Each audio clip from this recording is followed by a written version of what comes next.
ರಾಜ್ಯದ ಮಠಗಳಿಗೆ ಸಿದ್ದರಾಮಯ್ಯ ಸರ್ಕಾರ good news ಅನ್ನ ಕೊಡ್ತಾ ಇದೆ. ದಲಿತ ಹಿಂದುಳಿದ ಸಮುದಾಯದ ಮಠಗಳಿಗೆ ಶೀಘ್ರವೇ ಬಂಪರ್. ಮಠಗಳಿಗೆ ಜಮೀನು ಭಾಗ್ಯವನ್ನ ನೀಡಲಿದೆ ಸಿದ್ದರಾಮಯ್ಯ ಸರ್ಕಾರ.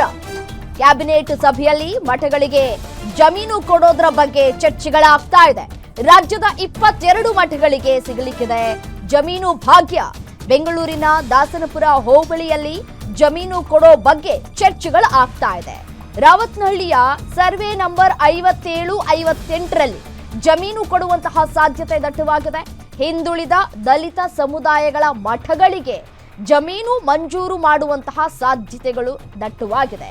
ಈ ಮುಖಾಂತರ ರಾಜಕೀಯವಾಗಿ ಮತ್ತೊಂದು ದಾಳ ಉರುಳಿಸುವಂತಹ ಎಲ್ಲ ಸಾಧ್ಯತೆಗಳು ಕೂಡ ದಟ್ಟವಾಗ್ತಾ ಇದೆ.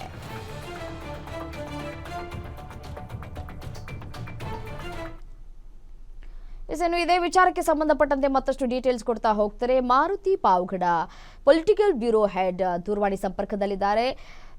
ಮಾರುತಿ, ರಾಜ್ಯದ ಮಠಗಳಿಗೆ ಸಿದ್ದರಾಮಯ್ಯನವರು ಇದೀಗ ಗುಡ್ ನ್ಯೂಸ್ ಕೊಡೋದಕ್ಕೆ ತಯಾರಿಯನ್ನ ಮಾಡ್ಕೊಳ್ತಾ ಇದ್ದಾರೆ. ಇದಕ್ಕೆ ಒಮ್ಮತದಿಂದ ಎಲ್ಲರೂ ಕೂಡ ಓಕೆ ಹೇಳುವ ಸಾಧ್ಯತೆ ಇದೆಯಾ? ಕೊಟ್ರೆ ಎಲ್ಲಿ ಜಮೀನು ಕೊಡ್ಬೋದು? ಎಷ್ಟು ಮಠಗಳಿಗೆ ಈ ಗುಡ್ ನ್ಯೂಸ್ ಸಿಗಬಹುದು ಅಂತ ಹೇಳಿ.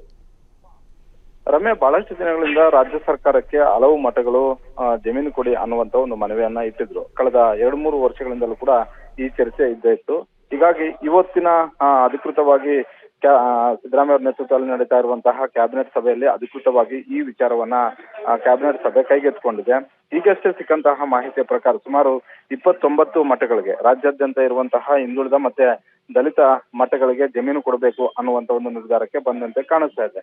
ಈಗ ರಾಜ್ಯದಲ್ಲಿ ಒಂದ್ ಕಡೆ ನಾಯಕತ್ವ ವಿಚಾರ ಬಹಳಷ್ಟು ಚರ್ಚೆ ಆಗ್ತಿದೆ. ಪ್ರತಿದಿನವೂ ಕೂಡ ಚರ್ಚೆ ಆಗ್ತಿದೆ. ಜೊತೆಗೆ ಸಿದ್ದರಾಮಯ್ಯ ಅವರು ಪ್ರತಿ ತಿಂಗಳಿಗೊಮ್ಮೆ ಒಂದೊಂದು ಕಾರ್ಡ್ ಅನ್ನ ಪ್ಲೇ ಮಾಡ್ತಾ ಇದ್ದಾರೆ. ಇವತ್ತಿನ ಕ್ಯಾಬಿನೆಟ್ ಅನ್ನ ನಾವು ನೋಡಿದಾಗ, ಈ ವಿಚಾರವನ್ನ ವಿಶ್ಲೇಷಣೆ ಮಾಡಿದಾಗ ಸಹಜವಾಗಿ ಸಿದ್ದರಾಮಯ್ಯ ಅವರು ತಮ್ಮ ಸೀಟನ್ನ ಇನ್ನಷ್ಟು ಗಟ್ಟಿ ಮಾಡಿಕೊಳ್ಳುವ ಸಲುವಾಗಿ ಹಿಂದುಳಿದ ಮತ್ತೆ ದಲಿತ ಸಮುದಾಯ ಮಠಗಳು ಇಷ್ಟು ದಿನಗಳ ಕಾಲ ಒತ್ತಾಯ ಮಾಡ್ತಿದ್ದಂತಕ್ಕೆ ಇವತ್ತು ಮನ್ನಣೆ ಹಾಕುವಂತಹ ಒಂದು ಕೆಲಸವನ್ನ ಮಾಡಿದ್ರ.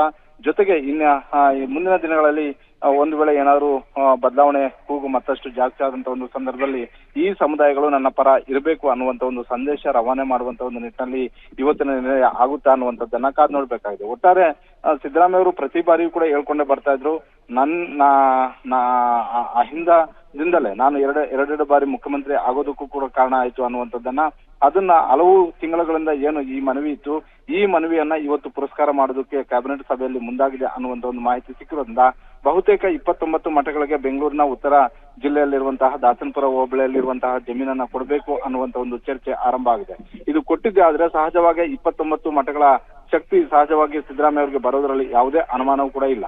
ಸದ್ಯ ಈಗಲೂ ಕೂಡ ಇದೆ. ಆದ್ರೆ ಆ ಶಕ್ತಿಯನ್ನ ಇನ್ನಷ್ಟು ಗಟ್ಟಿ ಮಾಡಿಕೊಳ್ಳುವಂತಹ, ತಮ್ಮ ಸ್ಥಾನವನ್ನ ಇನ್ನಷ್ಟು ಗಟ್ಟಿ ಮಾಡಿಕೊಳ್ಳುವಂತಹ ಒಂದು ತಂತ್ರಗಾರಿಕೆಯೂ ಕೂಡ ಇದರ ಹಿಂದೆ ಇರಬಹುದು. ರಮ್ಯಾ, ಓಕೆ, ಥ್ಯಾಂಕ್ ಯು ತಮ್ಮೆಲ್ಲ ಮಾಹಿತಿ.